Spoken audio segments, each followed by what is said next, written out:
Welcome to head coach Jeremy Pruitt's post-practice press conference. Coach will start us off with a quick opening statement. Please raise your hands for questions. You know, there was some pretty good tempo there on the offensive side today. And again, I'm going to say it, we have more experience on offense. We have more maturity. You know, when you give them a couple of days off and you go back to work, you would expect to have a little bit of juice about them, and the offensive side did. You know, it's kind of like, to me, when I look at the defensive side of the ball, look at it, a lot of guys are capable of being good football players. They've yet to do it at the college level. So you're looking for consistency every day in practice, and we've got to develop that and learn to push past and show a little bit more mental toughness. You know, when we get sudden changes and work some situations like that. So, you know, again, I feel like in the last 2 weeks that our guys in the kicking game have done a nice job, you know, with our snappers, our holders, and our punters and kickers. And, you know, we continue to work guys in return game, which is extremely important. We need that to become a weapon for us with our kickoff return and punt return this year. So with that, any questions? Rob and David and Wes. Coaches, with a chance to review the film, did you feel any differently about the scrimmage after going back into the day? Anything like what you thought on the first watch? Well, to me, it's pretty simple. How can we improve in every phase? Assignments, okay, let's know what to do, right? Sounds pretty simple, but you would be amazed how many times that people play a play and don't know what to do. I'm not talking about Tennessee, I'm talking about everywhere, right? Knowing how to align, proper alignment, whether it's a wide receiver with a proper split, the location of a running back, tight end, you know, could be an offensive lineman. Is he lined up in the backfield too deep, or hey, it could be too far on the ball, right? So a quarterback, is he got enough depth with his alignment in the gun? You know, defensively, there's all kind of alignment issues, obviously, whether it's a defensive lineman, a linebacker, DB. So all that's pretty simple. Then you talk about stance. There's a defined stance that we want everybody in on every play. Where your eyes are supposed to be, you know, are key. Some people will say key. And then finish. All right, so there's 5 things: assignment, alignment, stance, your eyes, and how you finish. None of that has to do with ability. Not one bit has to do with ability. And we've got to improve in all those areas. So something that we're harping on this week. Excuse me. David and then Wes. How would you assess kind of where Jeremy Pruitt is right now? Jalen McCullough, you know, he was here this spring. Jalen's a guy that has maturity. He's a tough guy. Has instincts. He's learning kind of the couple of positions back there. He's a guy that can do that. Guy has ball skills. He has things that he does need to improve on, and he knows that. But he's a guy that comes to work every day. And one thing about it, you don't have to coach effort with him. He gives it most of the time. Wes, and then Patrick and Steve. Jeremy, it looked like maybe Croc Garland was back out there today.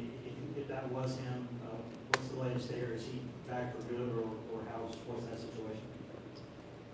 Well, you know, I told you guys before when you asked me this, the portal. You know, a lot of people look at it as a bad thing. I'm not one that looks at it that way.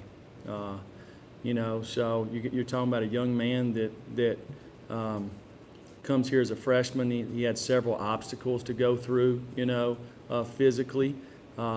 So he was thinking about possibly transferring. You know, we supported him all the way through.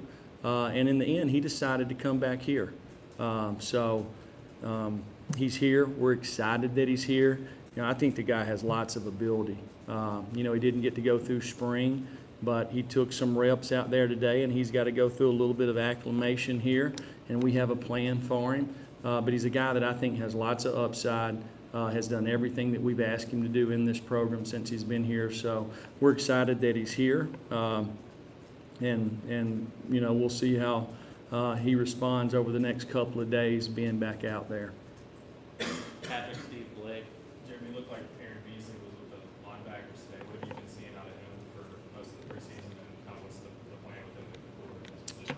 Well, it's really just because we're thin at the linebacker position. We've got a little bit of bug going around with a couple of our groups, and just so we can practice. And Aaron's a guy that would play money linebacker as a defensive back, so he's going to take a few reps there. Daniel Batuli is got a sore knee, and we've kept him out of a couple of practices here. So, we still got to keep practicing, even if guys get banged up or get sick. So we're just making do with what we got, and he's a guy that could probably play in there. Is he going to go back to safety once you guys maybe a little more full spring, or is that long term? Do you see him as a safety? No, I think he could play safety. We recruited him as a safety, but he's a guy that, in high school he was 215, 20 pounds, and he's really worked hard to get down to about 205, 206. But just from a practice, I think moving forward, he's a guy that, today he works as a third-team inside linebacker, so he could either work as a third-team inside backer or a third-team safety, right? So I think he has an opportunity to play faster right now this year, possibly in our nickel and sub packages as a linebacker. Stephen Blake. As we get closer to the regular season, I was just wondering your perspective, handing the defensive calls over to Derek, how do you expect that to impact you as a head coach? How has it impacted you so far in your preparation? And what kind of adjustment will it be for you on Saturday? It's been a while since you have been the guy making those defensive calls. Yeah, I don't think it's going to be any different than it was before. Every call I'll hear every call that goes out there, and if there's one that I don't like, I'll say call this instead, right? So it's what you do. Why am I the head coach at Tennessee? Probably because I was a good play caller at one time, right? So I think me completely just getting out of it wouldn't be very smart. Derek has a great feel, and I've watched him in camp and in spring of what we want to get accomplished. And but he'll do a good job with it, and if he needs some help, I'll help him, right? Jeremy, with Sean Schamberger, what's he done maybe throughout the last year to better his standing, and how does he look at the star position? Well, I would say he's matured on and off the field, and he's worked hard to do that. So it's shown that he can be a little more reliable, dependable. I think he's got some ability. He's a good competitor, has a good feel for playing inside. So we'll just continue to work him at star and see where that goes. We're working Alante in there. Nigel can play there. Theo, LaBruza. We double train our guys, so they all can play multiple spots. We're just out there right now trying to figure out who's the best five. It gives us a chance to win. Who's going to be the sixth guy? Who's going to be the seventh guy? Who's going to be the eighth guy? And so on. Corey, then Rob. Coach Brian Niedermeyer won National Recruiter of the Year. What does he do that's so valuable in that aspect of the program? Well, I think number one, he's young. He's not married, so what else does he have to do? It's not like he's got a wife to go home to or any kids to go home to. So what does he do? He recruits. He recruits all the time. He builds relationships with the players that we're recruiting. I think he's very personable. He's real. He's a guy that kind of stays on people, and he uses the resources that we have here. So. I think he does a good job. He's a good coach, too. A lot of people don't appreciate how good a coach that he is. He does a really good job. He could coach any side of the ball on defense. That's what he always was for us, was a defensive GA. But he's a very intelligent guy, and it really comes easy to him. Robin, David. Coach, you were real complimentary of Henry, excuse me, of Henry to start camp off. Has he been able to maintain that and, actually do stuff?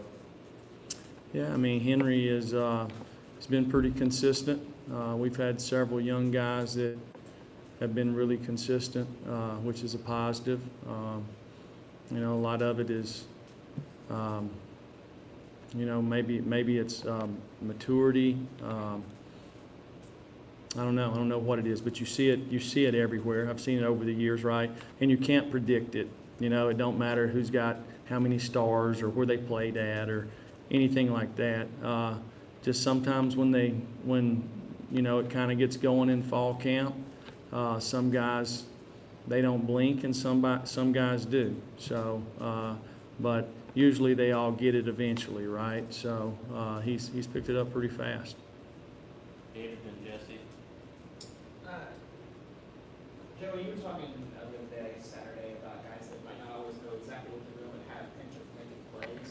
Which were the guys that jumped out to your mind that you were kind of referencing?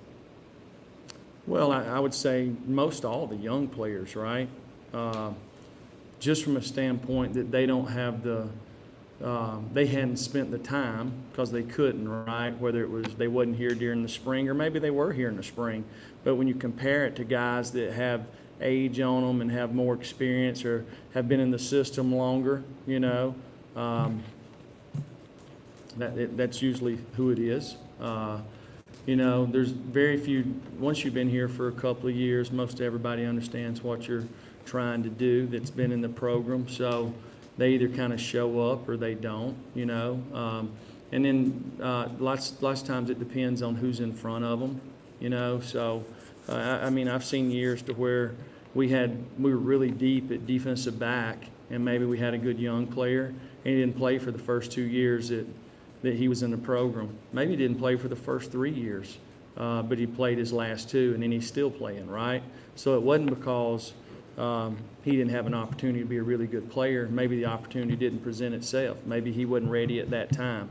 Could have been because, maybe his body wasn't mature enough yet. There's lots of things that go into that. So we have lots of guys on our team that are going to have a chance to be really good football players one day. And we got to understand that as coaches. I said all the time, don't place unrealistic expectations on them. My dad's always had a saying, for every freshman you play is a loss that you should have on your record. That's the way he looks at it in high school. And if you look at it along the way, it's probably about right. Jesse and Grant.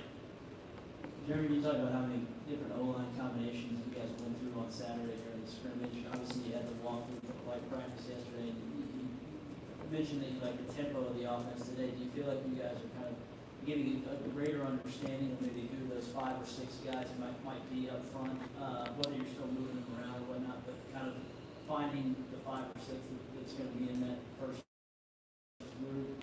No, I think we'll probably play 8 to 10 guys. I really do. I think there's going to be that many guys that deserve to play. I think we're going to need to play that many guys, so we'll keep working on that way, and I think it's good. It's good for competition. Nobody's going to get complacent. Just go out there and work. Who performs the best every day will be with the ones. It's a kind of production-based industry, so just do it that way, and be a good thing. Last couple, Grant and West. How long can you wait on something from Aubrey before it changes the way you guys practice? Well, we're not working on a game plan right now, so it wouldn't matter until probably up till probably Tuesday or Wednesday of next week. West. Jimmy, has there been any separation at all between those 2 young quarterbacks, and when do you kind of want to see one of those guys start emerging as the guy who could be the guy in there if anything happens to Jared? You know, both of these guys flash, so it's been a little bit like a yo-yo, right? So one day, one of them has a really good day, and the next day the other one does. So just like a lot of young players, they're looking for consistency. It's not that they don't have talent; they got plenty of talent and made a lot of plays in camp, but. When you play that position, you know, probably you wouldn't be here if you didn't have the ability to make plays. It's about giving the ball to the other team or staying out of negative plays. So that's what we're kind of looking for there. Thank you, Coach. Thank you.